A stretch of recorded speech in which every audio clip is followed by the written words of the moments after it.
Hello, everybody, and welcome to The Seventh Rule with Sirach Lofton. Hello, hello. And, by the way, Melissa Longo. Hello, hello. My name is Ryan T. Husk. We are joined by the great John Billingsley. You know him as Dr. Phlox in Star Trek Enterprise. How are you, John? I am fabulous. Thank you for asking. What's the T stand for in Ryan T. Husk? That is a great con man name. Yeah. Ryan T. Husk blew into town and all my savings are gone. That's the T stand. Tiberius, maybe? Tiberius? Oh. Yeah. You know, a lot of people have actually thought that it might be Tiberius. And it's not, sadly. It's actually my first name. It's French. Ryan's my middle name. But so on my birth certificate and my French documents, Ryan is placed as my middle name. But then after a while, it's hard to get people to say the French one. So is it Thierry?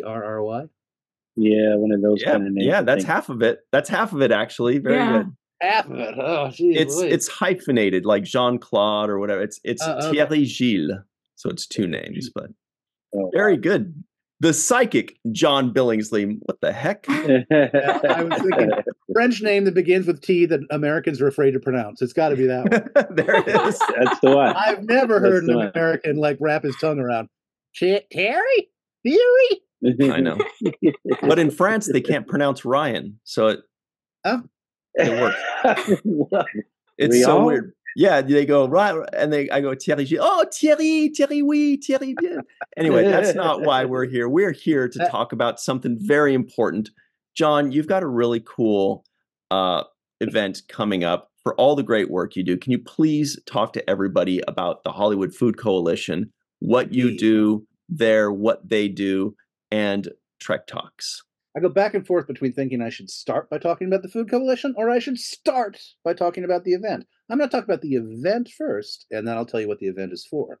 Trek Talks, January 13, we're going to do this for the third consecutive year, is an 8-hour Star Trek convention in which you don't have to wear pants. You don't have to pay to get in the door, and you don't have to wear pants. I don't wear pants. We're going to have panels, standalone interviews, fun interstitial bits, musical guests. We're going to give cool shit away.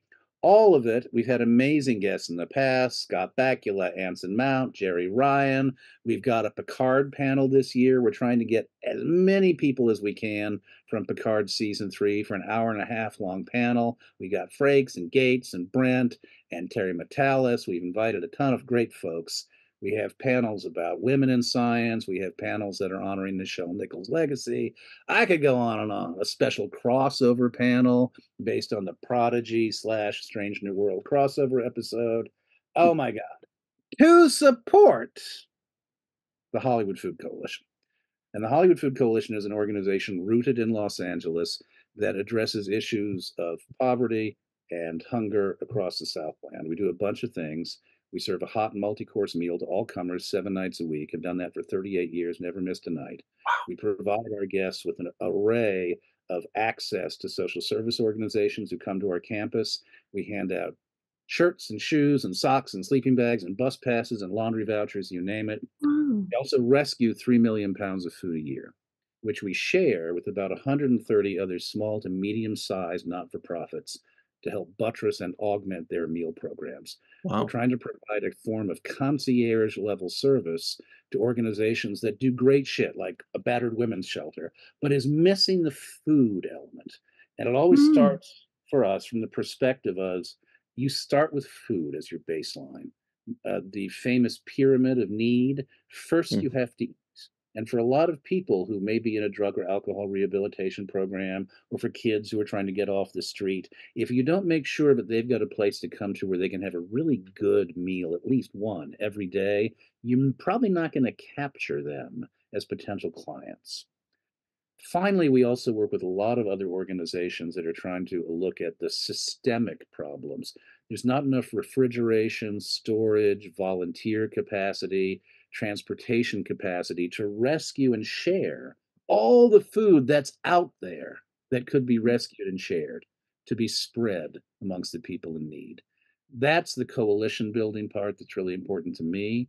How do you figure out ways to get not-for-profits together to join together to do things that they cannot do separately.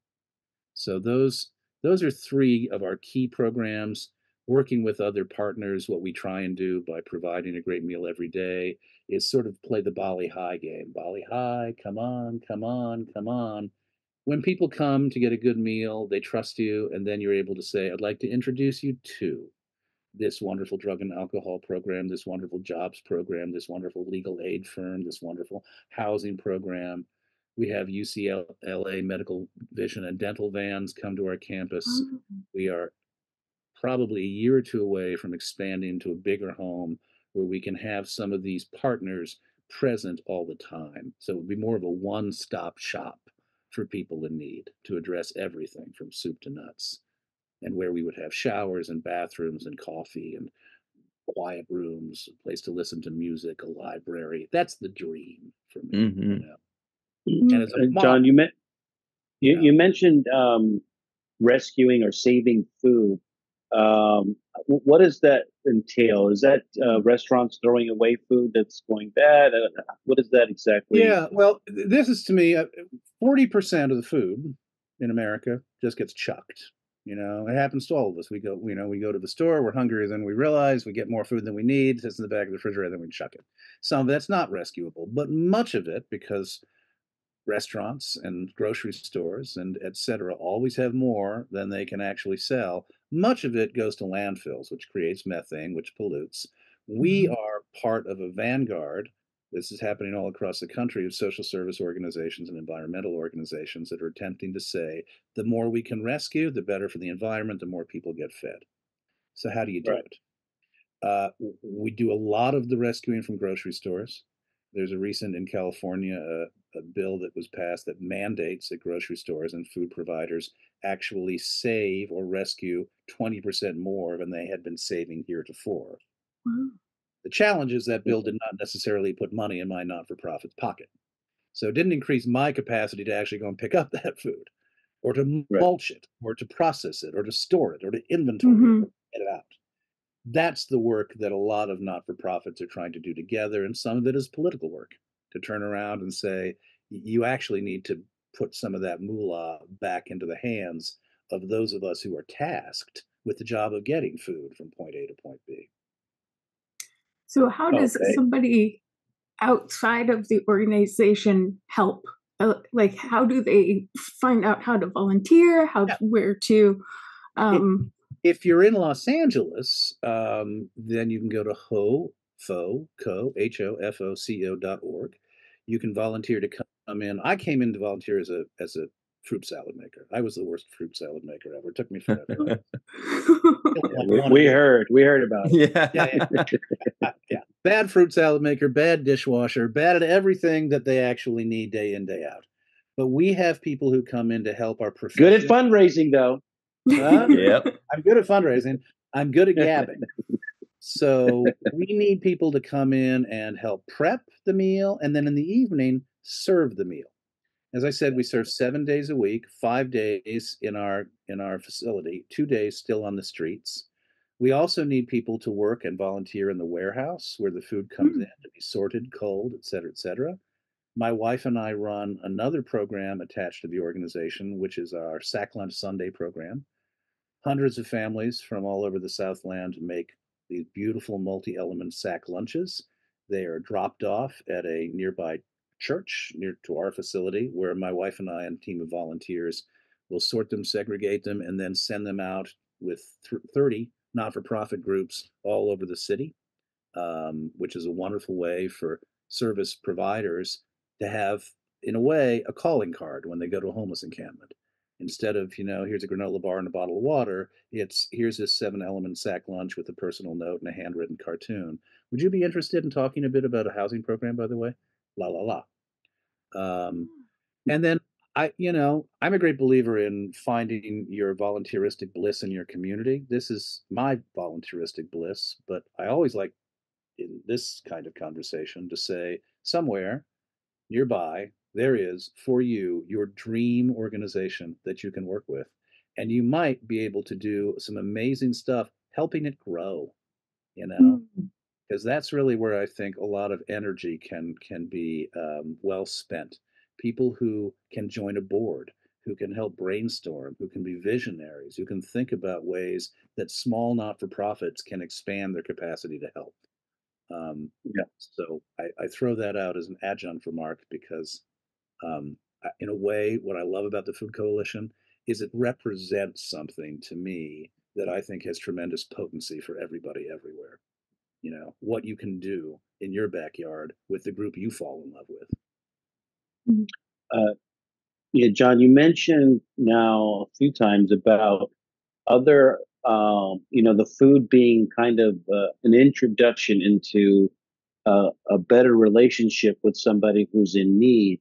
And Yep. that relationship you mentioned leading to possibly either drug rehabilitation or getting off of the streets and finding shelter. So is that the natural kind of course of events that takes place with the Hollywood Food Coalition, that you start with the food, but it opens the door to these other conversations about repairing and healing It's people? certainly the goal, and at the same time, this is a very, very complicated and fraught subject and a very complicated and fraught discussion because people have very different ideas about the dignity of how a human being chooses to live his life. Some people believe that Mm. it is a mandate that we should have, that somebody who's living on the streets should not be allowed to live on the streets. Other people feel that if somebody wants to live on the streets, it is not our job to choose how they live their lives. That's a political argument. There is a reality, which is that we operate from the perception that we are not coercive. We are there to offer advice, assistance, help, contact, communication. So people self-select their way into the different things we might be able to offer them. And that has to be our posture, because if we were to corral people, as some people might wish we could do, you lose a lot of trust in the community. Mhm. Um, and as I'm sure you know, there is, as somebody very eloquently said, if you do not have mental health issues before you start living on the streets, you quickly have mental health issues from living on the streets. Yeah. So the reality of um, helping people when they have been deeply traumatized. I mean, the PTSD is through the roof. I'm not talking about whether people need pharmacological treatment. I'm just talking about the sheer level of fear, anxiety, frustration, anger, upset that comes from feeling like every moment of your life is dukes out, as it Yeah. must be. Um, Mhm. that is not an easy minefield, you know. Well, Mm. John, we have a few more minutes with you, specifically talking Trek Talks and all the glorious money that you raise that goes directly into the Hollywood Food Coalition. Can you please tell people more specifically the money that they donate? What is it going to Let me give specifically? people one metric, because I think it's really important. If anybody who's in the fundraising game knows this. Every donation matters. $5 buys an amazing dinner. What we offer when somebody comes to our door, knock, knock, can I have something to eat? First, it's the dignity of choice. Of course you can. What would you like? We have a vegetarian option. We have a vegan option. We have a carnivorian Nice. option. Green salad or fruit salad? Would you like a starch with that? Would you like bread or potatoes or a side of pasta? Beverage, dessert. We have a variety of desserts to choose from. Nice. $5 gets that. So $10, you just bought two people an amazing dinner, and that may be the only meal they're going to eat that day. $200 is, you're feeding 40 people. So that's the first thing that I always throw out. For those people who know their way around the not-for-profit world, one thing that I think is really important is that, and I don't mean this in the least way to be disrespectful of gargantuan not-for-profits like Red Cross or UNICEF. The bigger the not-for-profit, the more grandiose its sprawl, the more likely the money is going to administration. That's the reality of how not-for-profits work. We try very hard to be a lean and mean machine. We've expanded our staff quite a bit because we do a lot more. But relative to what we generate, we are a $6 million a year organization, and we have, roughly speaking, around 18 to 20% of that actually going to administrative costs and salaries, in part because much of our contribution comes by way of in-kind food, but also because it's really important to us that the donations are going back to the people in need. That's very low comparatively to anybody that knows things about nonprofits. That's very, very low compared to the big ones. Yeah, and I mean, it's a challenge. It's not. I can speak out of both sides of my mouth about the pros and the cons of that. It takes money to make money, i.e., you need to have a development staff that goes out and knock, knock, knock, knock, knock, knock. On the other hand, if you're a funder and if you're a citizen, you really want to believe that your money is going to the people that you are wanting to help. So it's a double-edged sword. I'm really proud of the fact that up until recently, we never bought food. It's always donated. Mm-hmm. That has changed a little bit because we wanted to have certain emergency supplies always on hand, certain things like cooking oil that don't tend to get donated as much. But generally speaking, we get everything we need to cook. And we have a warehouse where the food lands, and then the cook, who's a wonderful cook, who's actually a cook at high-end restaurants, who decided he wanted to remake his life, and he came to us. And we actually asked people, this is what Rod did, come to the kitchen, have a meal, see what we're serving. And it's like, that's fucking good. Really important to us. The chef will call the warehouse and say, what'd you get in today? And we cook from what we get. So the menu is made up on the basis of, well, we got okra today, we got chicken today, we have a lot of corn that came in. It's always what's the fresh produce we got.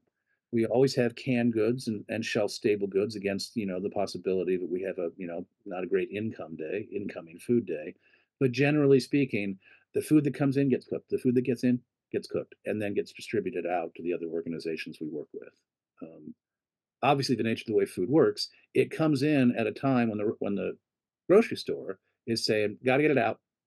There's still time between they got to get it out and our serving it when it's good, but the window is small. So a lot of our job is to get food out fast, which is why I think what we're trying to do is do something maybe that the food banks, Feeding America, doesn't do quite as well because they have to work in such volume. Feeding America, there are 200 branches of Feeding America across the country, which is not that many given how big we are. But it's still, Feeding America, one of their facilities, they get pallets of stuff, but their contract is ring, ring, ring. Okay, Charlie, we got 2 pallets of okra. We're going to drop them off at 3:15. Click. And those pallets of okra get dropped off at an organization that doesn't necessarily need or want 2 pallets of okra.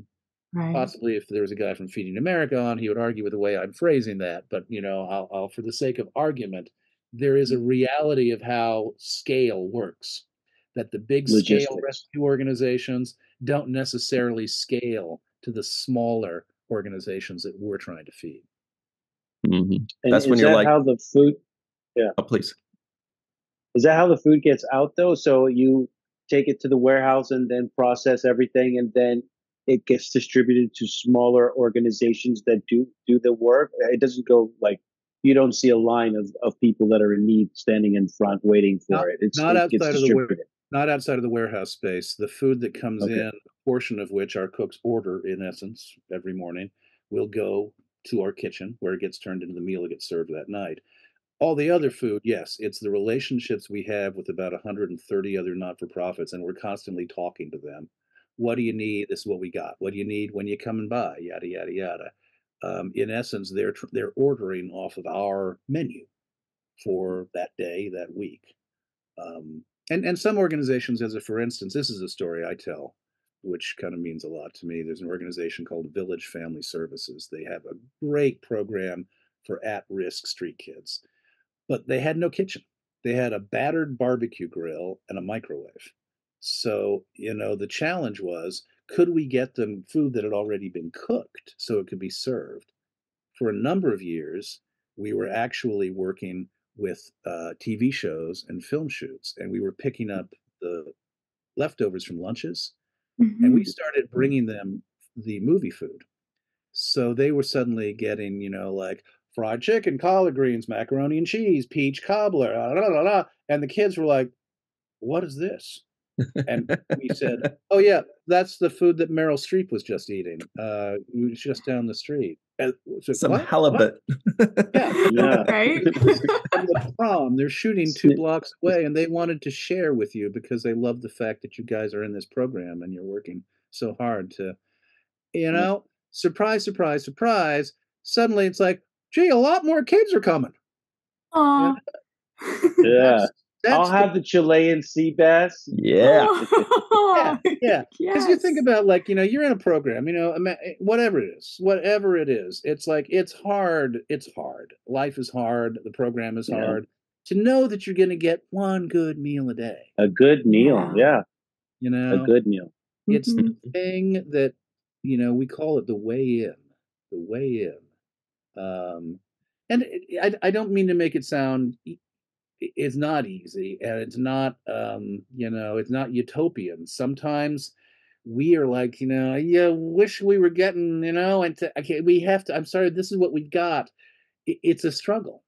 But the attempt is always to honor the dignity of the individual organization and their client base, and to recognize that everybody has an interest in really good, fresh food, and we're going to do the best we can,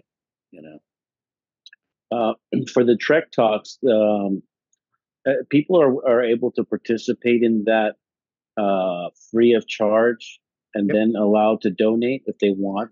That's right. You'll hear me play Jerry Lewis, my co-host Bonnie Gordon. Okay. Yes, we love Bonnie. We love Bonnie. Bonnie has been, so Bonnie and I, we interrupt the proceedings to do a little song and dance, a little selfie down your pants.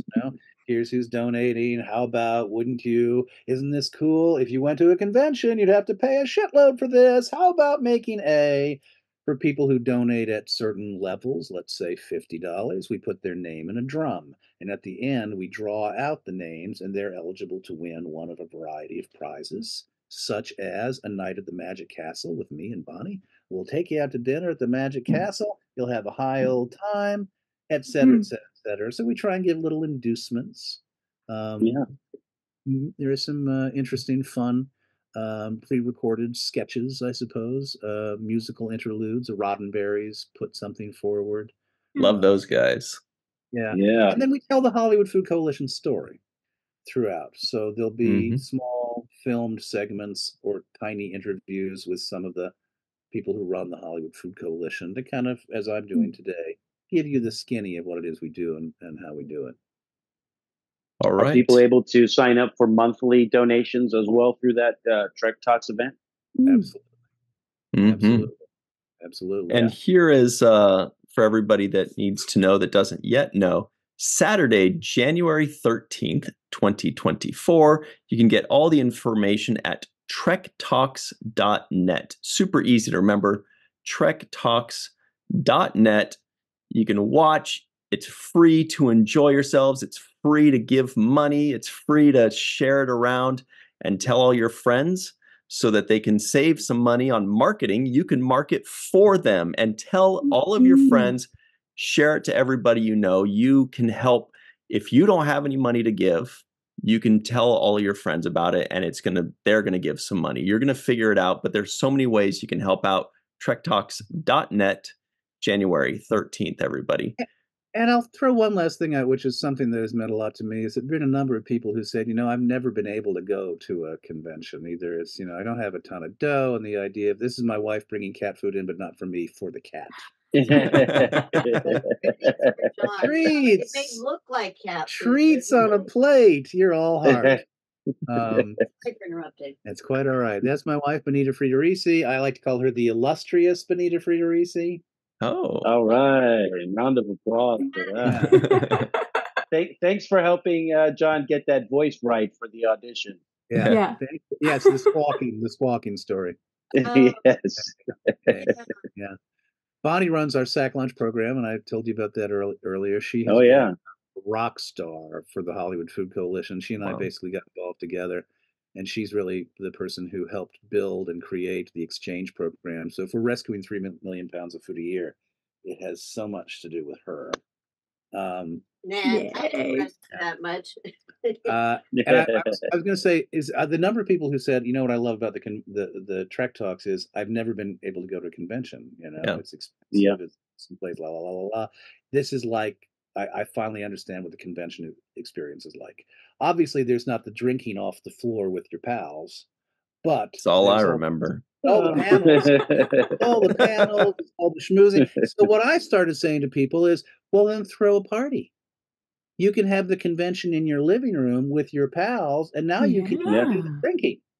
You know? I was in Chicago working on a show at the time you did the first Trek Talks, and I just got myself a bottle of wine and sat down and listened to it. There you go. There you go. You could play a drinking game every time you hear the word Hollywood Food Coalition, you can have a shot, and then you make it through the first 45 minutes before you be comatose. Melissa does that anyway. I got a slogan for one of your new shirts. It's going to be Trek Talks Bullshit Walks. You can put that on the t-shirt. Oh, nice. Trek Walks, Phlox, Squawks. Okay. I like that. I see a whole line of apparel coming out. Yes. All right. Well, on that note, everybody, thanks for hanging out with us. Remember, it's trektalks.net. Mr. John January 13th. Yeah, that's what it is exactly. 10 in the morning Pacific time to 6 in the evening Pacific time. Okay. That's our favorite time. I argued that should be on but I was outvoted. They said no, that's not necessary.